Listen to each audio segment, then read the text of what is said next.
Have you ever looked up at the night sky and wondered if we're alone in the universe? Our cosmos is vast and mysterious, filled with billions of galaxies, each teeming with a multitude of stars. And orbiting these stars are planets, worlds that are much like our own, and yet so incredibly different. We call these distant celestial bodies exoplanets, and their study has revolutionized our understanding of the cosmos. They've sparked our curiosity, challenging us to question the boundaries of what we know and what we can discover. Could these exoplanets be the cradles of alien life? Could they hold the answers to one of humanity's most profound questions? The quest to find life beyond Earth is a journey of epic proportions. It's a voyage into the unknown, a grand adventure that takes us beyond the confines of our home planet. Today, we delve into the world of exoplanets and the search for extraterrestrial life. Before we start our interstellar journey, let's understand what exactly are exoplanets. You've probably heard the term tossed around in science news, but what does it really mean? Simply put, exoplanets are planets that orbit stars outside of our own solar system.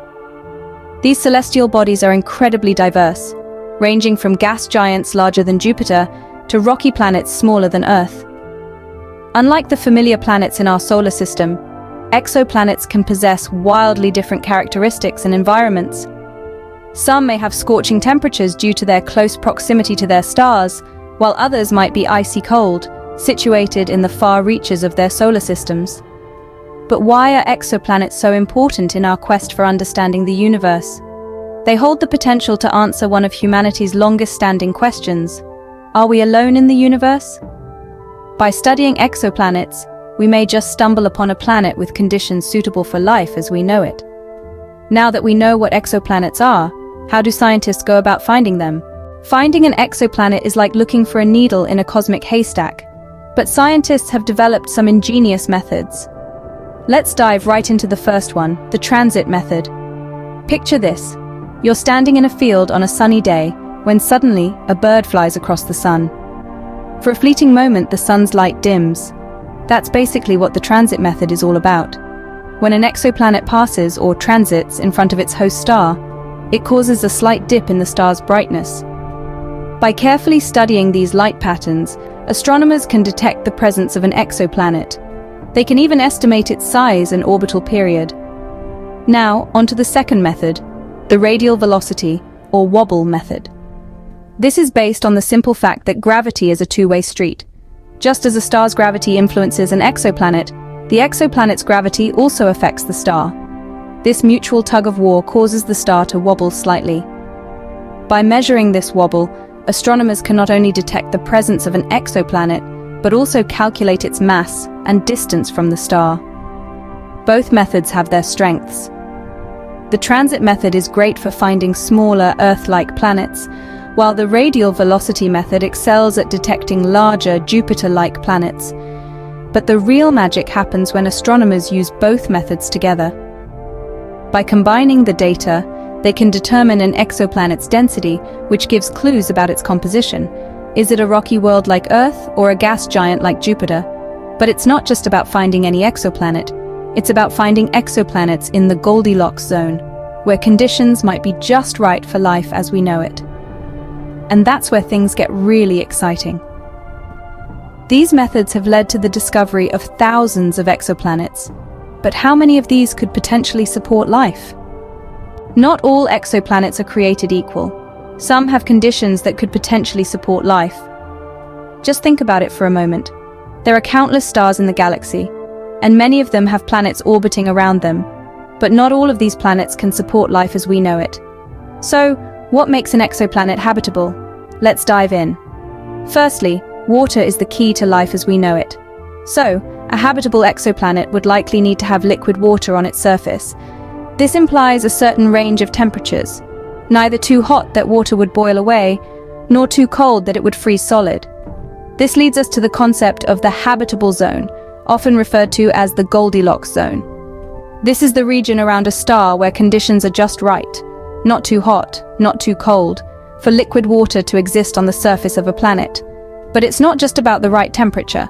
A planet also needs a suitable atmosphere. An atmosphere provides pressure, which allows liquid water to exist. It also helps regulate the planet's temperature and protects it from harmful space radiation. So, the composition and thickness of a planet's atmosphere play a crucial role in its habitability. Lastly, the planet's orbit needs to be stable. If a planet's orbit is too eccentric, or if it's subject to violent gravitational interactions with other planets, it could experience extreme temperature swings that would make it inhospitable. So, to summarize, a habitable exoplanet needs liquid water, a suitable atmosphere, and a stable orbit within the habitable zone. But remember, these are just the conditions for life as we know it. There could be other forms of life out there that thrive under completely different conditions. Given these conditions, what are the odds of finding alien life? Well, that's a question that scientists are still trying to answer. But one thing's for sure. The more we learn about exoplanets, the closer we get to answering the age-old question, are we alone in the universe? Opening. To estimate the probability of extraterrestrial life, scientists use something called the Drake equation. Now let's dive into the Drake equation. Named after its creator, astrophysicist Frank Drake, this equation is more a tool to stimulate scientific dialogue than a definitive guide to finding alien life. It's like a cosmic conversation starter, a way to organize our ignorance and highlight what we need to know to answer the question, are we alone in the universe? The Drake equation consists of 7 factors that, when multiplied together, give us an estimate of the number of civilizations in our galaxy with which we might communicate. Sounds simple, right? Well, let's break it down. First, we have the rate of star formation in our galaxy. Then, we multiply this by the fraction of those stars that have planetary systems. Next is the number of planets that could potentially support life per such planetary system. We then consider the fraction of those planets where life actually develops, followed by the fraction of life that evolves into intelligent beings. We then take into account the fraction of civilizations that develop technology that releases detectable signs of their existence into space. Finally, we multiply by the length of time such civilizations release detectable signals. Each of these factors is a huge unknown, making the equation a fascinating exercise in speculation, but also a stark reminder of how much we still have to learn. The Drake equation doesn't give us a precise number, but it does provide a framework for understanding the factors involved in the search for extraterrestrial life. It reminds us that the search for alien life isn't just about finding little green men, but about understanding our place in the cosmos. It's about the quest to answer one of humanity's oldest questions. Are we alone? Closing. So, with all these exoplanets out there, have we found any that could potentially harbor life? Indeed, scientists have discovered several exoplanets that have piqued their interest. Let's take a quick cosmic journey to some of these intriguing distant worlds. First stop, Proxima Centauri b. Nestled in the closest star system to our solar neighborhood, it's a mere 4.2 light-years away. This exoplanet, similar in size to Earth, orbits within its star's habitable zone, making it a tantalizing subject for study. Next, we warp to TRAPPIST-1d, part of a 7-planet system about 40 light-years from us. Intriguingly, all 7 planets could potentially hold water, but TRAPPIST-1d, with its moderate temperatures, stands out as a particularly promising candidate for hosting life.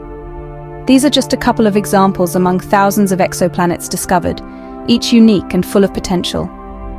Our universe is a vast, uncharted ocean, and these exoplanets are exciting islands of possibilities. These discoveries give us hope. But what does the future hold for exoplanet exploration? The search for exoplanets and alien life is far from over. As we look to the future, we find ourselves on the cusp of an exciting era in exoplanet exploration. Scientists around the globe are gearing up with new missions and technologies that promise to revolutionize our understanding of the cosmos. Take, for example, the upcoming launch of the Next Generation Space Telescope, designed to probe deeper into space than ever before. It will have the ability to analyze the atmospheres of distant exoplanets, potentially detecting signs of life. And let's not forget about the advancements in artificial intelligence and machine learning.